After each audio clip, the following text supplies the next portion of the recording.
Assalamualaikum warahmatullahi wabarakatuh. Halo, perkenalkan nama saya Rizky Ratriningrum dengan NIM A510220254. Nah, di sini saya akan menjelaskan tentang topik 1 dan juga topik 2. Apa itu topik 1 dan topik 2? Mari kita bahas selanjutnya. Topik 1 yaitu tentang perkembangan kognitif dan perolehan bahasa kedua. Saya akan menjelaskan tentang karakteristik perkembangan kognitif anak sekolah dasar atau pada usia 6-12 tahun pada tahap operasional konkret. Pada tahap ini, peserta didik sudah mampu berpikir secara logis. Anak mulai mengembangkan kemampuan berpikir logisnya tentang objek dan juga peristiwa konkret. Anak juga mampu mempertimbangkan sesuatu pada situasi yang bersamaan dan tidak hanya berfokus pada satu aspek saja. Pada tahap operasional konkret, mereka memiliki pikiran yang kreatif dan imajinatif, dan mereka cenderung mengembangkan ide-ide barunya. Dan pada tahap ini juga mereka memiliki gaya belajar visual dan juga secara langsung. Selanjutnya saya akan menjelaskan tentang teori perolehan bahasa kedua. Yang pertama ini oleh Stephen Carson, yang secara langsung mengembangkan teori yang spesifik membahas tentang perolehan bahasa kedua atau Second Language Acquisition atau SLA. Dan yang paling terkenal adalah monitor hipotesis atau teori monitornya. Nah, itu membahas tentang pembelajaran bahasa sadar berfungsi sebagai monitor atau editor yang dapat digunakan untuk memeriksa dan memperbaiki keluaran bahasa yang dihasilkan oleh sistem perolehan. Namun, penggunaan monitor ini dibatasi oleh waktu, fokus pada bentuk, dan pengetahuan aturan. Lalu teori yang kedua yaitu oleh Lev Vygotsky. Ini menyoroti tentang peran interaksi sosial dan bimbingan dalam memfasilitasi pembelajaran melalui ZPD dan scaffolding. Teori Lev Vygotsky, yang juga dikenal sebagai teori sosiokultural, menekankan peran interaksi sosial dan budaya dalam pengembangan kognitif dan pembelajaran individu. Teori ini berargumen bahwa proses mental yang kompleks berkembang melalui interaksi dengan orang lain, yang kemudian diinternalisasi menjadi proses mental individu.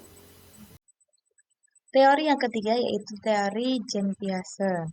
Jean-Piaget memberikan perspektif tentang bagaimana tahapan perkembangan kognitif dan proses konstruksi pengetahuan mempengaruhi cara belajar, memproses, dan internalisasi bahasa kedua. Nah, pada teori ini, perkembangan kognitif yang menyatakan bahwa anak-anak secara aktif membangun pengetahuan mereka melalui pengalaman dan interaksi dengan lingkungan.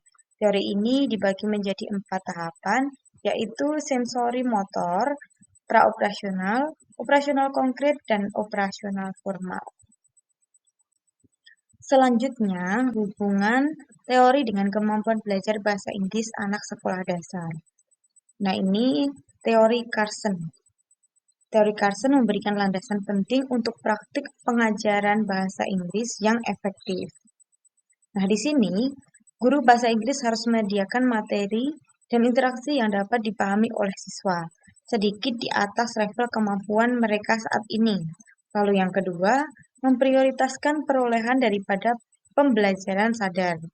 Kegiatan di kelas, bahasa Inggris harus lebih fokus pada penggunaan bahasa dan komunikatif dan bermakna daripada hanya menghafal aturan tata bahasa saja.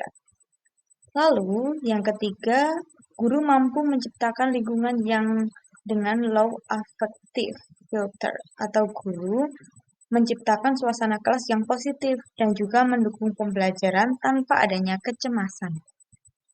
Lalu yang kedua yaitu hubungan teori dengan kemampuan belajar bahasa Inggris oleh Lev Vygotsky, yaitu menekankan pada peran interaksi sosial, bimbingan atau scaffolding, dan bahasa sebagai alat kognitif dalam pembelajaran bahasa kedua. Nah, di sini guru bahasa Inggris dapat mengidentifikasi ZPD setiap siswa dan memberikan tugas dan dukungan yang sesuai. Yang kedua yaitu scaffolding, atau guru dapat memberikan dukungan terstruktur kepada siswa saat mereka mengerjakan tugas berbahasa Inggris yang sulit. Selanjutnya yaitu interaksi sosial dan kolaborasi. Nah, pembelajaran bahasa Inggris yang harus melibatkan banyak interaksi dan juga kolaborasi antar siswa. Selanjutnya, ada teori perkembangan kognitif Piase dalam pembelajaran bahasa Inggris.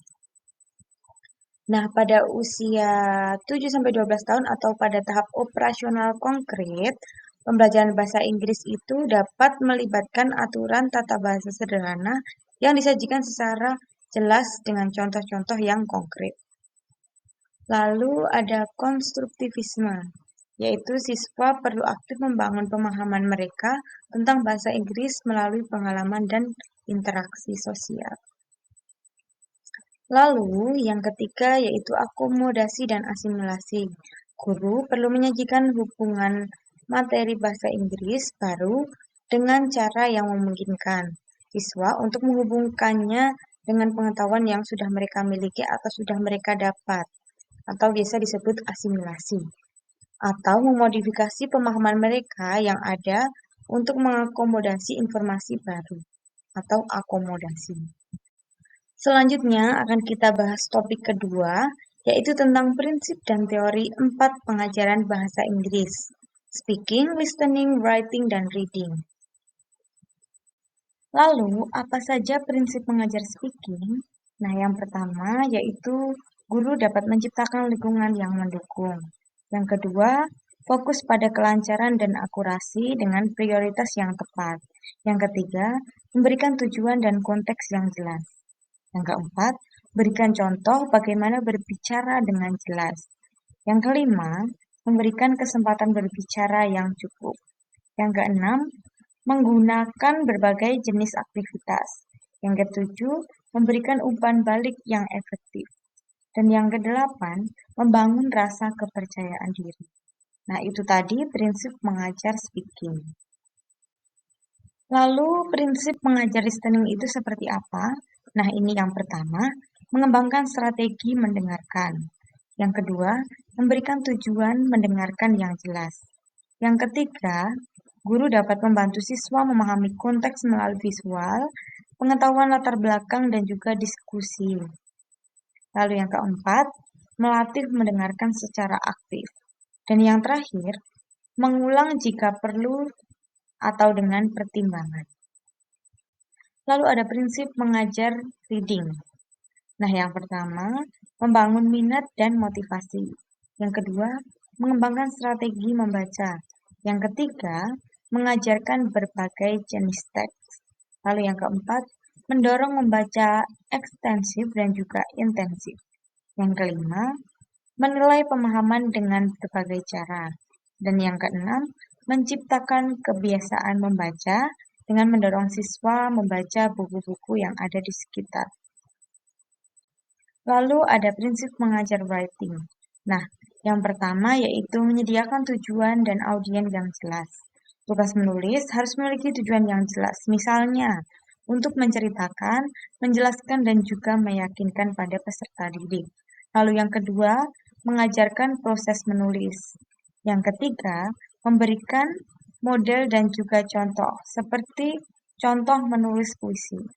Lalu yang keempat, menciptakan kesempatan untuk berbagi dan juga mempublikasikan.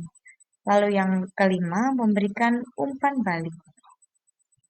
Lalu aktivitas apa saja sih yang bisa dilakukan dalam 4 keterampilan tadi?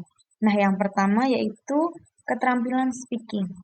Aktivitasnya yaitu permainan two truths and a lie, atau 2 kebenaran dan 1 kebohongan. Nah, bagaimana cara melakukannya? Yaitu setiap siswa membuat 3 pernyataan tentang diri mereka sendiri. 2 pertanyaan harus benar dan 1 pertanyaan harus salah. Nah, secara bergilir, siswa membacakan ketiga pertanyaan mereka, dan siswa lain menebak mana yang bohong. Nah, permainan ini sangat menarik karena mendorong siswa untuk berpikir kritis dan juga kolaboratif. Lalu aktivitas yang kedua pada keterampilan listening. Contohnya yaitu aktivitas simple instruction atau instruksi sederhana. Nah, bagaimana cara melakukannya? Guru dapat memberikan instruksi sederhana 1 atau 2 langkah kepada siswa. Misalnya, touch your nose and then clap your hands. Atau point to the door and say hello. Siswa mendengarkan dan melakukan instruksi tersebut. Lalu aktivitas yang bisa dilakukan dalam keterampilan reading, yaitu ada matching caption to picture. Nah, itu mencocokkan keterangan dengan gambarnya. Nah, bagaimana cara melakukannya? Guru menyediakan beberapa gambar sederhana dan beberapa keterangan pendek yang mendeskripsikan gambar-gambar tersebut. Siswa membaca keterangan dan mencocokkannya dengan gambar yang tepat. Lalu aktivitas yang bisa dilakukan dalam keterampilan writing, yaitu labeling objects atau melabeli benda. Nah, caranya, guru menunjukkan gambar-gambar benda sehari-hari, misalnya meja, kursi, buku, dan juga pena. Lalu siswa menuliskan nama-nama benda tersebut dalam bahasa Inggris di bawah gambarnya. Lalu ada media ajar untuk membantu pelatihan keterampilan speaking. Nah, pada pelatihan keterampilan speaking itu ada visual aids atau gambar dan foto. Nah, ini memicu diskusi pada peserta didik dan juga mendeskripsikan orang, tempat, atau suatu kejadian. Lalu yang kedua ada kartu flash atau flashcard. Itu membantu pengucapan kosakata dan juga membuat kalimat sederhana. Lalu media ajar selanjutnya pada keterampilan listening yaitu audio materials atau yang pertama dengan rekaman percakapan. Ini dialog seperti dialog sehari-hari dengan berbagai aksen. Lalu dengan lagu. Nah, dengan lagu bisa mendengarkan dan juga melatih pemahaman kosakata intonasi. Lalu yang ketiga, dengan cerita audio. Ini dapat meningkatkan pemahaman naratif bagi peserta didik. Dan yang keempat, yaitu dengan podcast atau klip berita singkat. Ini mengenalkan pada bahasa yang lebih formal. Selanjutnya yaitu dengan media permainan mendengarkan atau listening games, seperti menebak suara atau mengikuti instruksi lisan dari guru. Lalu, media ajar dalam pelatihan keterampilan reading, itu ada komik atau novel grafis. Ini bertujuan untuk menarik dan membantu pemahaman melalui visual atau apa yang mereka lihat. Lalu ada puisi atau lirik lagu. Ini dapat mengenalkan pada bahasa yang lebih artistik atau berbau dengan kesenian, seperti intonasi dan juga nada yang dipakai. Dan selanjutnya, media ajar dalam pelatihan keterampilan writing, yaitu ada gambar seri atau picture series. Ini mendorong siswa untuk menulis cerita berdasarkan urutan gambar. Lalu yang kedua ada peta pikiran atau mind map. Ini bertujuan membantu mengorganisir ide sebelum menulis.